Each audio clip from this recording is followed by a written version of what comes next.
everyone. We have already discussed the main strategy for 2020 in the previous video. I'll just do a quick recap before we go on to part 2 of the strategy. First and foremost, focus on your optional. Give it almost 70 to 80% of your time right now because this is the one thing that will definitely get you into the rank list. Next focus, give to your ethics, which you can wrap very quickly with I would say precise laser focus. You can do your ethics reading in 3 to 4 days and then start getting into answer writing practice. And then comes essay. Don't try and sit with essay all at once. Take it cyclically. So pick up topics from previous year questions, categorized into respective subheadings, and then start collecting data on a weekly basis. Maybe you can take 1 or 2 topics per week and start collecting data and writing them. Writing is much more important. And we have also discussed how you can start doing your current affairs topic wise, right? So all together we covered a strategy for almost 1200 marks. Now we will move into part 2 where we are looking at 550 more marks, right, to be more precise, where we have GS static and GS current affairs.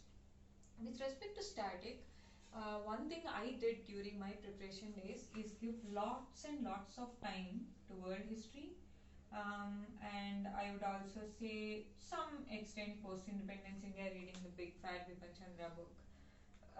Both of these topics will take lots of your energy and the gains are only minimal. So as a warning, I would ask you to refrain from doing a PhD in these. Just go back to your old NCERT world history and do any good summary available in the market of a post-independence India. Both of these you should be able to figure out in 3 to 4 days. So this is coming up with a warning not to waste time. Very, very important. Next is the issue of social issues in GS1, which again is highly current affairs driven. If you are aware of preliminary subheaders under social issues, population, women issues, secularism, communalism, regionalism, right, poverty, urbanization. So these are the issues. Club them up with social justice in GS2, which has poverty, hunger, education, health, welfare schemes, public policy, vulnerable sections, right? So a combo of these two, which might just need 1 day of focused reading, So just take the topic communalism, secularism, Google up a little bit, have 10 to 20 points that you need to write down, that's enough. Same with regionalism. You already read regionalism in post-independence India. Go collect examples of popular movements, be Telangana movement recently, smaller states movements, what is happening in Nagaland, what is the issue with Kashmir, about the Khalistan issue. So just go back, collect few examples, identify the patterns, and you should be done from post-independence itself. So what I'm trying to arrive at here with respect to history and social issues part of GS1 is you have a list of topics ready. That's advantageous for you. Even in world history, it's like world wars, industrial revolution, decolonization. You have specific topics, right? So you're lucky on that front.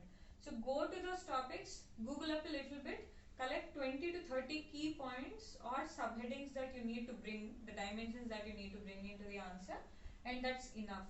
So when you are going for GS static, go with closed deadlines. Means you have set a target that I am going to finish it in 10 days.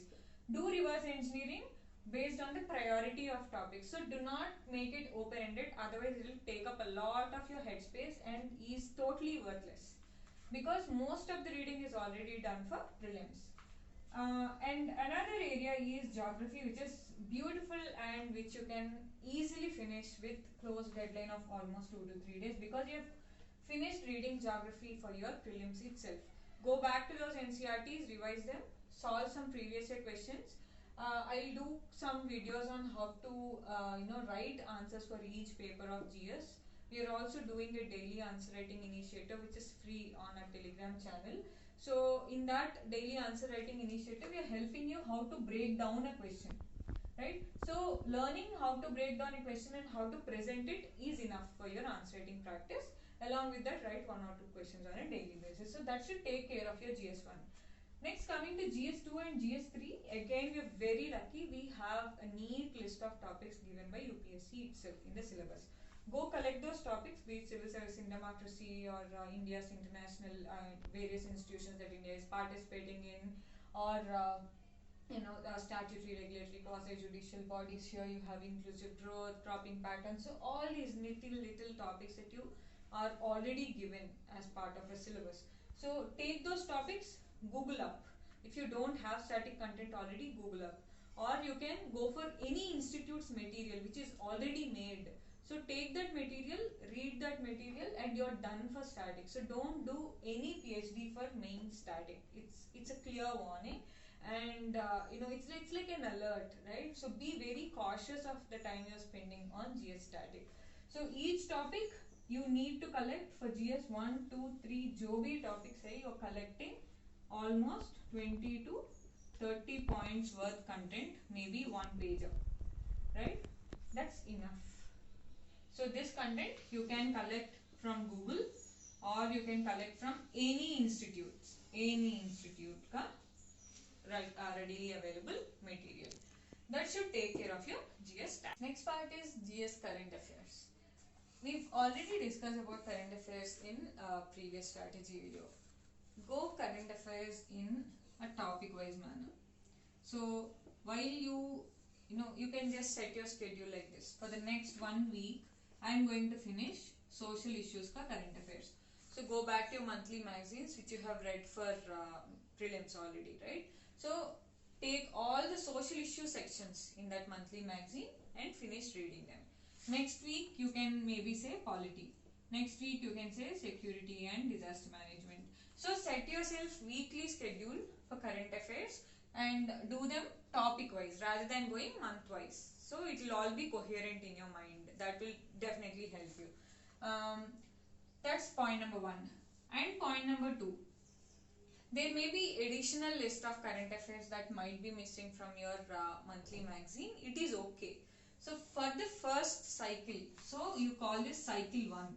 In cycle 1, finish what you have already read. Okay, consolidate your monthly magazine, say topic wise list.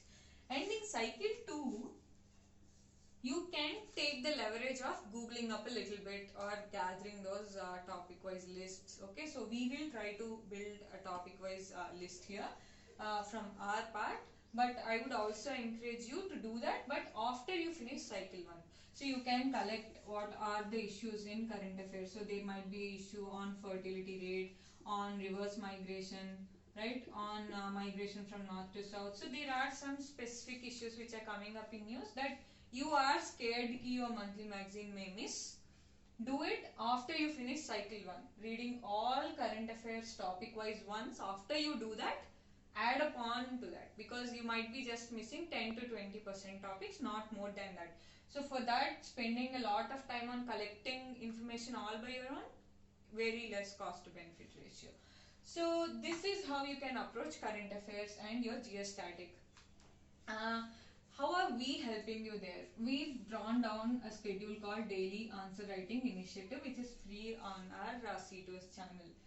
So for this Daily Answer Writing Initiative, we've made a schedule which has GS static topics and which has current affairs topics. So we gave a nice list of which topics we're going to give a question on.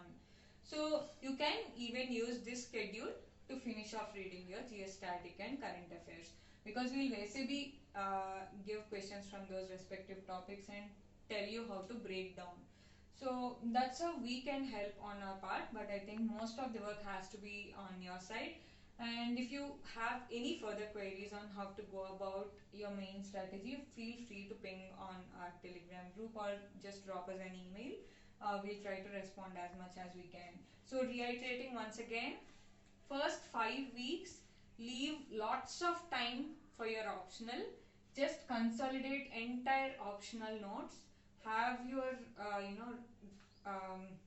notes ready, the important points ready on each topic of optional, and simultaneously finish off ethics, because it just needs very less time.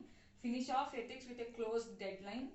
Start collecting data on essay on a weekly basis, cyclical, and then current affairs you start doing topic wise, 1 week ka 8 topic, then you can finish. In part 2, start with GS static because your optional reading will be done. Oh, I forgot to mention. Third thing, you can take up optional test series now. If you haven't finished reading your optional already, if it is not already done, you can take optional test series now. If you have already finished reading optional, you can take test series in part 1 only, in phase 1 only. So you can opt for optional test series because you will be giving 20 to 30% of your time now for optional, which is like a revision, and at the same time you are finishing off GS static with closed deadlines. Very important. So 15 to 20 days tops for GS1, GS2, GS3 static. Basically, current affairs, it's coming on cyclically week on week. So I'm presuming by December 1st week or December 2nd week at max, you should be ready with your GS static, GS current affairs and optional. That's it. If there's anything else, like I already mentioned, please drop us a message. We'll catch up soon. Bye guys.